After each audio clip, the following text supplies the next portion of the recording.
자, 그러면 하나하나 좀 구체적으로 살펴보도록 하죠. 네. 고양시의 재정 자립도 살펴봤더니 현재 34.7%로 다른 지역과 비교했을 때는 좀 낮은 편입니다. 맞습니다. 최근 지자체의 가장 큰 아젠다가 이 자립도, 자립성 이런 네. 부분일 텐데 네. 좀 달라져야 되지 않을까 이런 생각이 들어서 어떤 노력을 좀 하고 계신가요? 그 재정 자립도의 가장 근본적인 문제는 아까 말씀드리는 기업이 별로 없습니다. 그러다 보니까 세수 확보에 있어서도 기업이 없다 보니까 고양시는 사실은 저기 지방세 자체가 그렇게 크지가 않습니다. 그래서 지금 최근에 작년 같은 경우에는 제 기억에는 한 7,800억 정도. 근데 우리가 예산은 작년에는 3조 5천억이었습니다. 그러니까 재정 자립도를 높이려면 최소한 지역의 그런 생산적인 그런 기업들이 많이 유치돼서 매출을 많이 높이는 네. 방법이 필요합니다.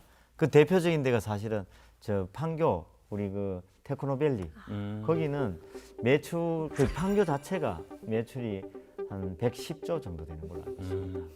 그러면 그에서 매출액의 그 수치에 의해서도 벌써 아 성남은 부자가 돼 있겠구나. 맞습니다. 성남은 부자입니다.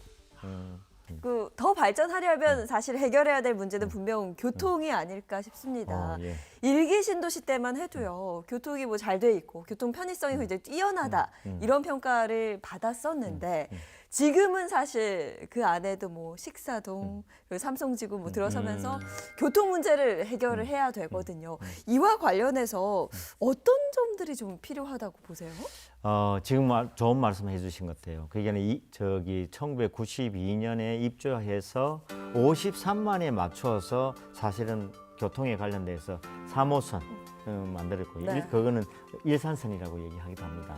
3호선이 만들어졌고 그리고 자유로 자유로, 만들어졌죠. 네. 예. 그리고 경의선이 경의중앙선으로 해서 이제 이용을 하게 된 거죠. 네. 근데 그 이후에 말씀하신 삼성, 원흥, 중산, 탄현, 뭐 식사 이렇게 택지 개발을 어마어마하게 많이 했습니다. 그 많은 택지 개발 속에 무슨 문제가 있냐면 인구가 108만이 된 거죠. 그러니까 53만에서 딱 야. 두 배로 늘어났으니까 그 많은 인구가 수용하기에는 지금 말씀드렸던 그 철도망이나 도로망으로는 해결이 안 되는 겁니다. 그거의 두 배를 늘어나야 되는데 전혀 늘어나지 않았죠. 그게 그 늘어나지 않는 문제 때문에 앞으로 이제 신분당선도 우리 일산 쪽으로 연장을 시킬 수 있도록 만들어야 되고 그 다음에 저쪽에 9호선도 우리 그 고향으로 연장을 하도록 그렇게 만들려고 하고 네. 그리고 우리가 3호선 같은 경우에도 저기 그 급행을 만들어서 더 빨리 이용할 수 있도록 만들어야 되는 상황이고 또 하나 더 있다면 고양선이라고 해서 경전철 지금 만들어지는 것도 창릉 신도시로 해서 저기 일산까지도 연장이 될 수 있도록 그렇게 만들어야 되는 상황입니다. 물론 뭐 도로에 있어서도 지금 이제 우리 자유로가 굉장히 많이 그 막히고 있으니까 그 체증을 해소하기 위해서 지하 고속도로를 만들어 가지고 거기다가 도로의 확충을 방안을 강구할 생각입니다. 예. 그렇게 되면 아마 말씀드린 것처럼 108만 원 충분하게 이용할 수 있는 그때 여건이 또, 되지 네, 않을까. 또 칭찬받을 수도 있고. 근데 네. 앞으로 쉬실 시간이 없을 것 같아요. 이걸 다 해결하시려면. 아니 뭐 쉬기 위해서 시장된 건 아니니까. 자, 뭐 지금 긍정적인 부분들을 짚어봤다면 어떻게 보면 지역 현안 중에 좀 첨예하고 갈등의 소지가 있는 질문들을 제가 몇 개 드리도록 할 텐데 근데 이제 창릉지구, 향동지구에는 문제점이 있습니다. 열병합 발전소하고 폐기물 처리장이 있는데 이게 소위 말하는 게 지역민들이 싫어하는 시설들이거든요. 맞습니다. 이게 이제 환경에도 영향을 물론 이제 잘 관리가 됩니다만 예. 영향을 미칠 수밖에 없는 부분들이 좀 있고. 예, 지금 말씀하시는 뭐 소각장도 그렇고 뭐 우리 하수종말 처리장이라고 하죠. 그리고는 물재생센터 같은 그런 것도 결국은 그 지역에서는 기피 시설입니다. 근데 뭐 고양시에는 서울의 기피 시설들이 굉장히 많이 와 있습니다. 근데 그거는 뭐 앞으로 서울로 이제 이전을 해야 된다고 생각이 들고요. 그 창릉 신도시 안을 커버하기 위해서 그런 시설에 대해서는 아마 그 동쪽의 북창 쪽으로 입진을 하게 되는데 예. 그 입지할 때 그냥 단순히 입지하는 것이 아니라 만약에 뭐 소각장 같은 경우에도 지하화 시켜서 그 위는 공원으로 이용할 수 있도록 그렇게 만들어서 앞으로는 그 우리가 기피 시설이라 해서 우리가 늘 뭐 주변에 너무 지저분하고 그다음에 사람들한테 이미지 안 좋고 표현하자면 집 가격이 떨어진다는 얘기도 예, 하는 예. 사람들도 많습니다만 그런 것들을 느끼지 못하게 그런 공간에 대한 부분들을 잘 만들어야 되는 거고요. 그렇게 하기 위해서 지역 주민들하고도 이렇게 수시로 그 협의하면서 네. 그런 내용에 대한 부분들을 같이 고민하는 그런 방법을 지금 강구 중에 있습니다. 예.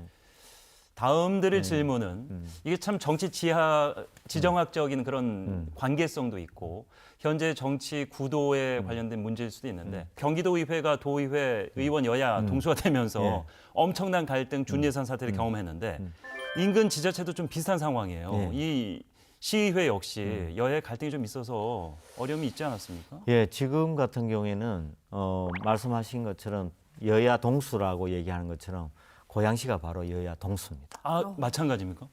17대 17 이렇게 그러네요. 아주 정확하게 딱 반으로 예, 예. 나눠져 있고 뭐 그런 것들이 어떻게 보면 앞으로 서로 이제 그 내용에 대한 부분, 가치에 대한 부분 그리고 뭔가 이제 해 나가는 정책적인 부분에 있어서 서로 잘 뭐 견제도 하고 네. 그리고 또 잘 균형을 좀 이루기를 바라는 그런 의미가 아닌가 하는 생각이 듭니다. 근데 지금 현재는 조금 안타깝다면 그 최근에 그 준예산 체제가 되다 그렇습니다. 보니까 예. 그것이 결국은 2022년 연말까지 사실은 마무리를 했어야 되는데 지금 이제 2023년으로 넘어왔음에도 불구하고 아직 뭐 정리가 안 된 부분이 없지 않아 있습니다만 네. 정리가 될 거라고 봅니다. 근데 정리하는 방향은 아무래도 뭐 저기 고양 시민들, 고양시가 더 나은 고양시를 만들어 가기 위한 예산들이니까 그렇죠. 서로 협의를 잘해서 네. 반영이 돼서 정리가 되었으면 하는 바람이고요. 네.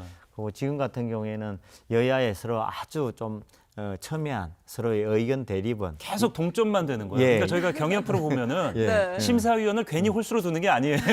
맞습니다. 짝수로 두면은 동점 상황이 계속 나오면 이제 첨예한 상황이 되기 때문에. 예. 그렇죠. 근데 묘하게 동점 상황이에요. 동점상입니다. 그래서 하여튼 뭐 그것도 적절하게 네. 균형을 맞추려고 서로 노력하고 있기 때문에 잘 진행되리라고 생각이 듭니다. 예. 예. 제가 계속해서 곤란한 질문만 드려갖고 땀을 좀 삐질 흘리시는 게 아닌가 생각이 드는데 다음 질문도 쉽지는 않습니다.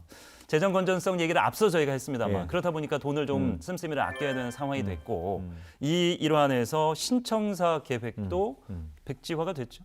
변환이죠. 네네. 저기 원래는 신청사를 짓는 걸 설계를 이제 진행하고 있는 상황까지도 갔습니다만 설계에 대한 내용이나 이런 걸 봤더니 너무 과도한 저 예산과 비용이 처리되기 때문에 그 또 저기 설계 내용을 봤더니 너무 비효율적으로 설계 계획이 잡혔어요. 예. 그리고 그 2,950억 정도로 신청사를 짓겠다고 계획을 짰지만은 그 계획이 물가 상승이나 그리고 이제 자재비, 네. 그다음에 기타 인건비 이런 것들이 감안한다면 한 30%는 늘어날 수 있는 구조입니다. 그래서 무려 한 2,950억이 3,900억까지도 갈 수 있는 여건이었기 때문에 그걸 부담해서 우리 고양시가 신청서 짓는 것은 바람직하지 않는 것으로 판단이 되어서 이번에 마침 우리 그 저 기부 체납을 받을 수 있는 빌딩이 하나 있었습니다.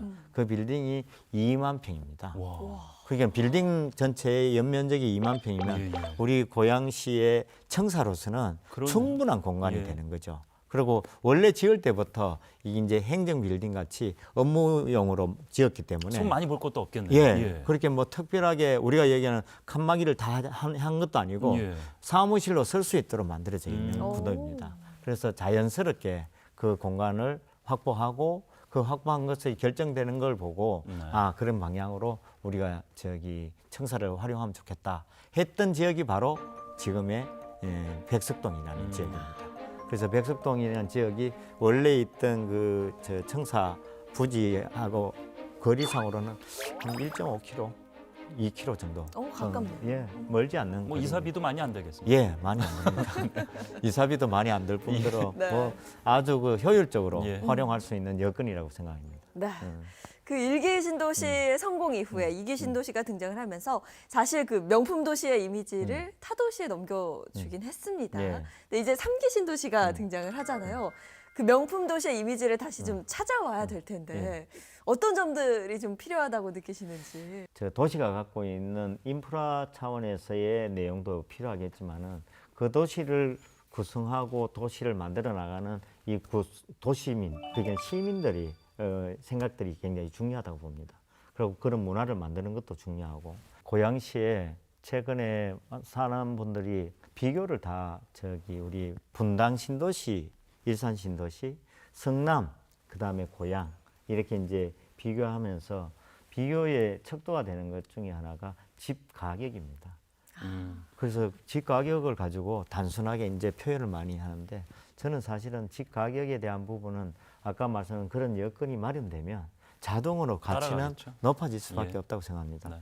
그래서 최소한 그런 가치에 대한 부분들을 만들어내기 위해서 말씀드린 것처럼 이제는 좀 밸런스가 있는 이를테면 집만 지을 것이 아니라 기업도 많이 적절하게 유치가 돼 있고 네. 그리고 교육의 환경도 제대로 구축이 좀 돼 있으면서 우리 시민들이 살기에 좋은 도시로서 역할을 하도록 만드는 것이 명품 도시로 가는 길이라고 생각합니다. 네.